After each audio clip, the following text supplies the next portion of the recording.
It's the critical cipher. Spark your lighters. What you talking about? What you talking about? They wanna know how I feel. Understand the lions, infinite and unseen, the giants. Yeah. Infinite unseen be giants. We out here. Yeah. Let's go. What's up, peoples? What's going on, peoples? What it is? Hope everybody fine and well, man. This is Critical Cipher, man. This what it do. Yo, listen, man, let's talk about it, man. Let's talk about it. Hey, yo, shout out to everybody, man, that's been checking in with us. You know what I'm saying? Having this conversation. This is the Critical Cipher. This is where we think critically and talk critically about the music dynamics, man, the music game, and different things too, but so that we can be constructive about things. You know what I'm saying? This thing definitely needs a whole lot of it needs to continue to be built. You know what I'm saying? So we here to build on it. You know what I mean? And I appreciate all y'all, man, for the feedback, for the following videos we did, man, past videos, man. You know, you like what you're hearing, you like what you're seeing, click that subscribe button, man. You know, click that like button, man. You know, give us your feedback, man. Critical Ciphers, you know what I mean? We interested in what you got to think about what we saying, man, you know? So tap in, man, click that subscribe button and like button, man. Let's grow, let's do it together, man. You know, let's go, man. Let's go. Absolutely. This is what we do, man. But yo, we had that nice little conversation about, being able to create meaningful music, through where it's about writing good music versus just mumbling good music, right? Or vibing to good music. And you know what I'm saying? A lot of people feel different about those things, but it is what it is. At the end of the day, it's a to each his own kind of situation, right? But one thing, man, that resonates, I think, that really makes all this work is being able to write good music, right? Of course. And you know, in hip hop, man, you gotta be able to write something decent, whether it's so-called mumble rap, so-called lyrical rap, or in between. You gotta be able to write something that people's gonna feel. It's what I mean? Very important because, like I said, a hip hop artist, man, you know, a writer, you know, a lyricist, you know, their claim to fame is, you know, their pen game, you know, their freestyle game, you know, but the claim to fame is it comes from the person that you're hearing spit it, man, you know, and he gets the credit or she gets the credit, you know. If so-called someone else writes the bars for you, you know, for some reason, the way it's looked at is, you know, you're discredited, man. You know, it's not your talent that's going into it. You know, it's basically, you know, someone else is helping you get off. You know what I mean? So it's not totally your skills, you know, which is, and we'll talk about it a little bit more, you know, but, you know. Okay. Nice. Perfectly put. So we can get into this. I think a lot of people will be familiar with this one right here because one of the greatest artists of today's time is Drake. And I'm not going to rehash the entire story, but just to remind people what happened with Drake credibility when it got put on front stream by way of when it came to the surface that somebody was writing his rhymes. But let's just check it out real quick so we can at least lay the foundation for that. Let's do it. Quentin Miller, right? A lot of people feel like, well, he helped you with some songs, and even to this credit, I feel like you're still battling these ghostwriting rumors and this type of thing that in some sense, I think does try to tarnish your legacy, whether it's effective or not. Like, we spent time together. We spent a good amount of time together. Like we work together. We collaborate. I don't know, you know, the way, you know, that he portrayed it. Like, you know, I just, you know, the spark ideas thing. I don't know how he wants to portray it, but from my perspective, we work together. And it wasn't a bad thing. It wasn't. I still don't look at it as a bad thing. It changed my life. We work together. And if I need to be the poster child that took all those hits for all my peers hiding behind me that do the same thing every fucking album, that's fine, I'll do it. You know, because there's a lot of people that link up with other people and make records that you guys love, you know? Yeah. What's your thought? My thought on that, man, is, you know, I agree with him, man. You know, when it comes to music, especially hip hop, you know, in general, you know, to me, you know, it's important that the project, the complete project, you know, is good, is a body of work that can be appreciated, that has longevity. And I also agree that music is collaboration. You know, it's the artist, you know, it's the people around the artists, you know, the creative people around the artists, the producers, you know, even some engineers that have input in how you sound, you know, what you write, you know, and at the end of the day, it's more important that the body of work is completed and it's sellable, you know, and it's reachable, it's digestible to the people, whether it takes the artist himself with his input, whether it takes producers, whether it takes engineers. You know, it's a body of people, it's a bunch of people that come together. Right. But the most important thing is that it's the body of work, the finished product. Right. Just the final product. Yeah. Final product. Yes, indeed. Yeah, I agree with that. But you know something though, but let's keep it a buck though. I don't think Drake gets to rewrite the rules of hip hop. Yeah, true indeed. Drake don't get to rewrite the rules of hip hop just because what you said is how he's looking at it. Yeah. It's about the finished product. And he even tried to bring in other people who's known for that we love in hip hop. We love, and I'm gonna name them. We love a lot of greats who had ghostwriters that people will be shocked, right? Yep. And it's a lot of ghostwriting accusation about a lot of different greats and goats out there. But however, hip hop does have a standard, and Drake does not get to rewrite that by excusing himself. Here's why Drake doesn't get to do that, because Drake been given a special credit. Drake came in the game and he automatically, because of success, because of the success, people automatically put him in the same space as Eminem, Jay-Z, Tupac, Rakim, Andre. So some of the greats, he's been put up there with the greats, because of the success that he had, right? Yes, indeed. Now, I think it is because of the finished product and how they have sounded as well. Drake made great music. Yes, he does. However, Drake is part of hip hop. So here's the problem. You can't be one of the greats.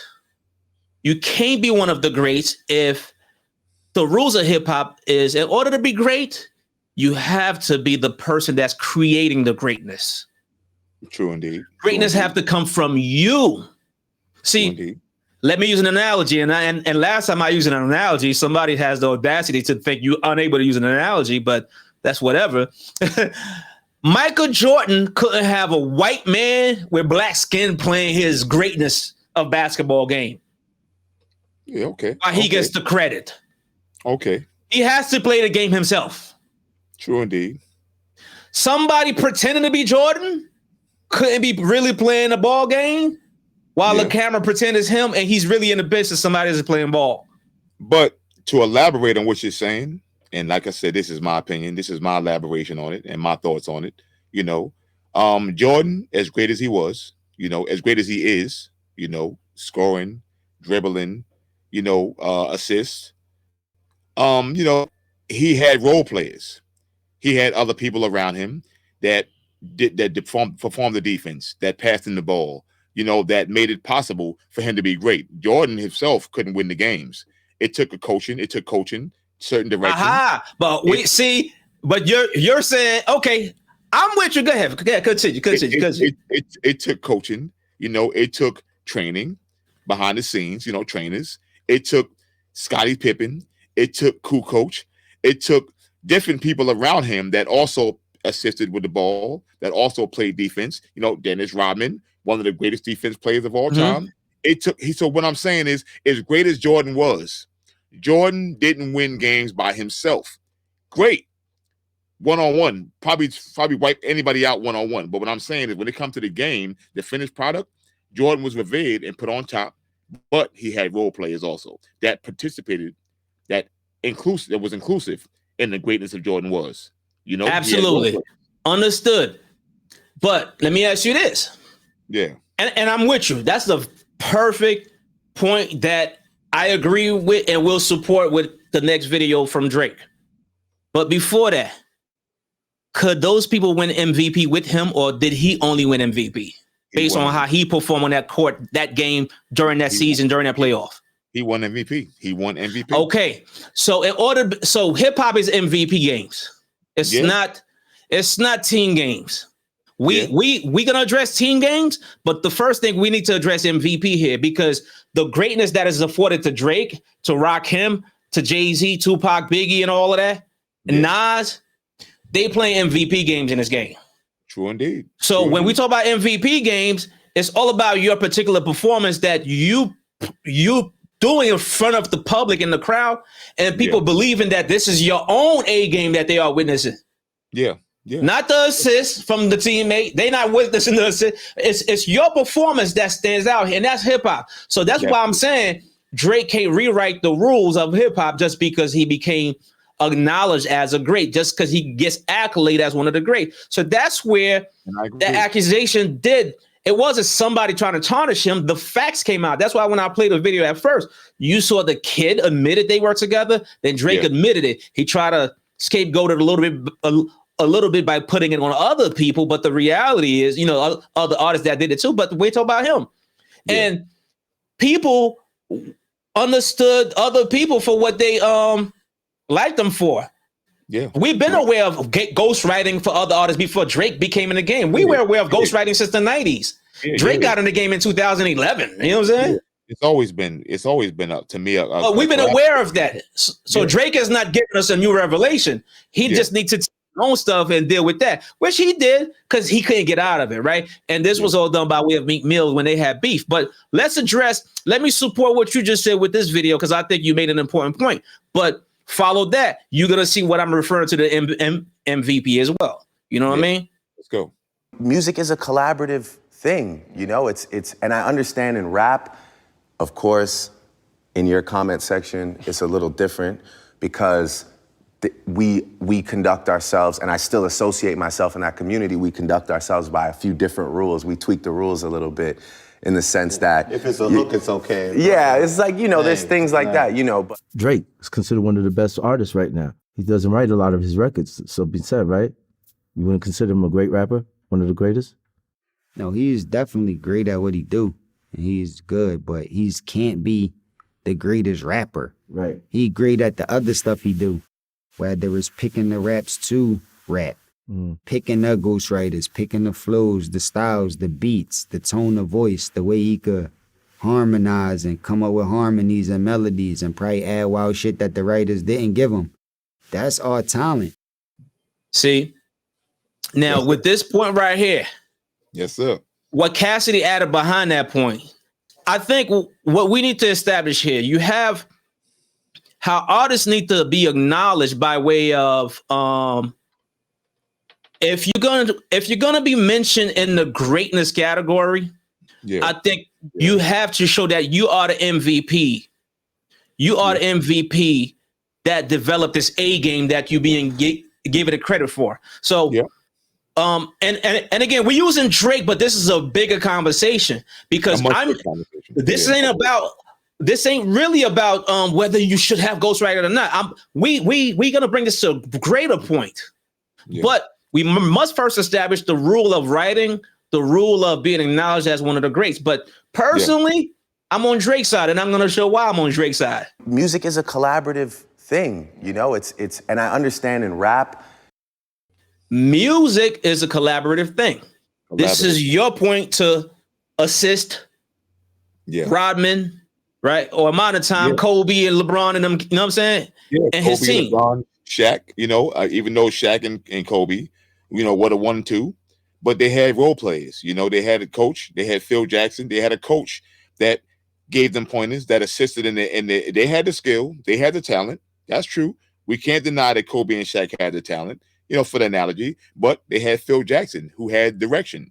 And direction is a very, very important part of it also. You know, like I said, winning ball games, yes, they were the MVPs. Most times they did get the MVP, but without the role players and support players around them, the coaching, you know, the role players, you know, they couldn't they couldn't put him in that spot, in that light to get MVP. You know, it wouldn't be done. You know, and you know what? 100%, 100%. So we'll get past this stage. I'm agreeing with you. So in order to win a championship, you have to have a collaborative. So at the end of the day, when you want to win in music, create great, everlasting classic music, you have to have a collaborative approach. It has to be exactly what he said. Music is a collaborative thing, you know. It's and I understand in rap.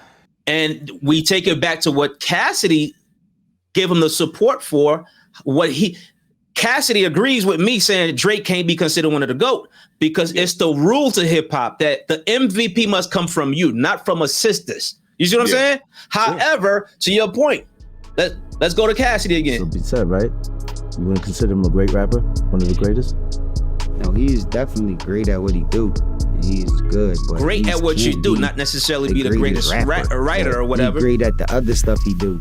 Whether it's picking the raps to rap, picking the ghostwriters, picking the flows, the styles, the beats, the tone of voice, the way he could harmonize and come up with harmonies and melodies and probably add wild shit that the writers didn't give him. That's all talent. Like, you know what I'm saying? Yeah. And how to bring it to the table, deliver it, and make people like it. See? There you go. The collaborative side of music, you know what I'm saying? So with that said, man, I'm gonna wrap this up on that end. Unseen product. Unseen product.